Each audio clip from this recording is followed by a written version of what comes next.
for my money, this was Hughie Fury's best career performance to date.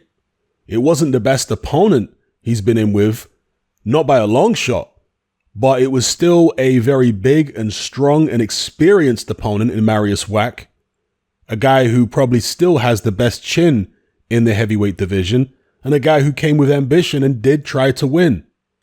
I thought Hughie Fury did a much better job against Mariusz Wach than Dillian Whyte did last year, for example. I know Dillian Whyte was overweight and dealing with issues outside the ring.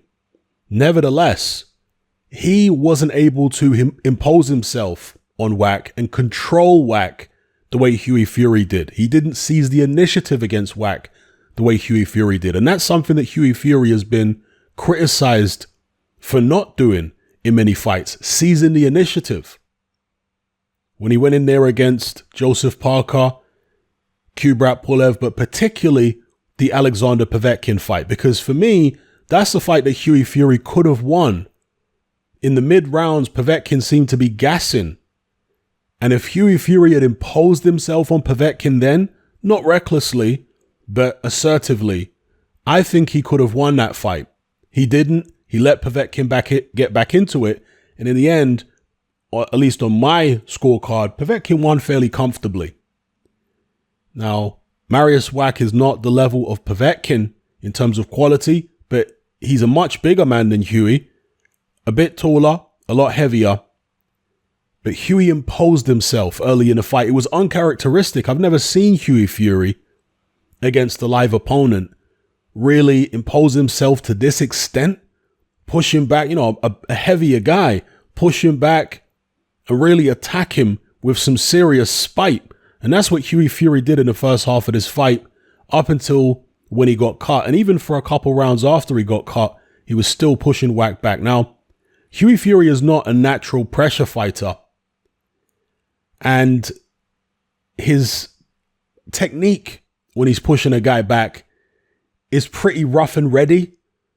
It's not that pretty to watch, okay? The way he throws his shots and the way he positions his body, it is a bit crude.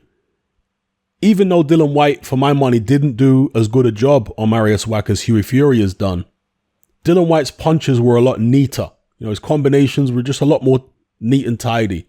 Whereas Hughie Fury, quite sloppy, but at the end of the day, it was effective. He was able to push Wach back and control him. And just after the halfway stage of the fight, his dad, Peter Fury, told him to get on the jab, told him to start moving. And he looked really good, switching from southpaw to orthodox, jabbing, and again, keeping Mariusz Wach under control, but just in a different way. So, hats off to Hughie Fury. I thought it was a very mature performance, maybe a coming-of-age performance, because that's what he's going to need at the higher levels. He's going to need that type of assertiveness in fights, where he takes the bull by the horns, where he takes the fight by the scruff of the neck and says, I'm going to win this. Now, again, Mariusz Wach is nowhere near as good as the top guys out there, but it's good practice in terms of getting himself into the right mindset, even against a much bigger guy who can hold a shot very well. Now, it wasn't a perfect performance. He did get hit here and there. As I say, his attacks early on were pretty sloppy and crude, but I can see progress in that. And I think he can take that experience, move forward, and improve as a fighter. We've been waiting for a long time for Hughie Fury to go in there and impose himself on somebody. And I'm talking about a live opponent. He's finally done it here. He's still only 26 years of age. And I know his dad has been banging on about how young Hughie is and you got to give him time. And maybe he's right. Maybe we will see Hughie Fury come good in the end. Now, I'm not saying he's going to turn out to be the best heavyweight in the world, but whatever his ceiling is, if he continues to develop in terms of that attitude and that type of confidence and assertiveness, then his ceiling's going to be higher than the level he's reached at the moment, for sure. So let me know what you guys think in the comments below. I liked Hughie Fury's performance, imposing himself on Wach. I mean, did Hughie Fury lose a round in the fight? How did the judges score it? Let me see. 99-91, 100-90, 100. So Only one judge gave Mariusz Wach 1 round, and I can't argue with that. It was a really, really dominating display by Hughie Fury. Just out of curiosity, what were the scorecards for the Dillian Whyte fight? 97, 93, 98, 93. So a bit closer. And to be honest, it might have even been, in reality, it might have been even closer than this. Mariusz Wach actually hurt Dillian Whyte in that fight. Did any of you notice that late on? He swole Dillian Whyte's eye up. Obviously, Hughie Fury got cut, but that was from a headbutt, or let me not say a headbutt, a clash of heads. It wasn't intentional by Mariusz Wach. That was from a clash of heads. And he was being bullied around the ring at times by Wach. Hughie Fury had no such issues, was far more comfortable, far more in control. And as I say, he can take this experience going forward and improve on it. Who would you guys like to see Hughie Fury in with next? Adam Smith suggested either Martin Bakole or Sergey Kuzmin. I think that's actually a pretty good shout. I think that maybe Sergey Kuzmin, Martin Bakole. I mean, Bakole, styles make fights, and I feel like Kuzmin actually beat Bakole in a close fight.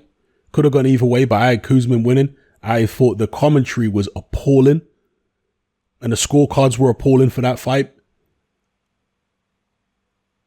Bakole, does his style give Hughie Fury more problems? I would probably say yes, because he doesn't have the height and reach advantage over Bakole that he has over Kuzmin, and we know that he likes to move.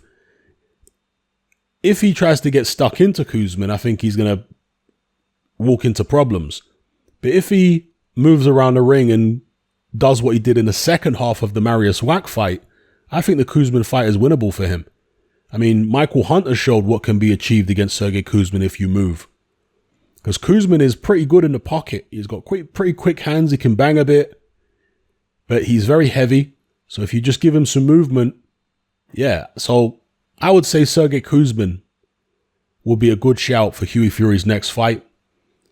And I wouldn't be too reluctant to put him in there against Martin Bakole, but I do think stylistically it's a bit more difficult.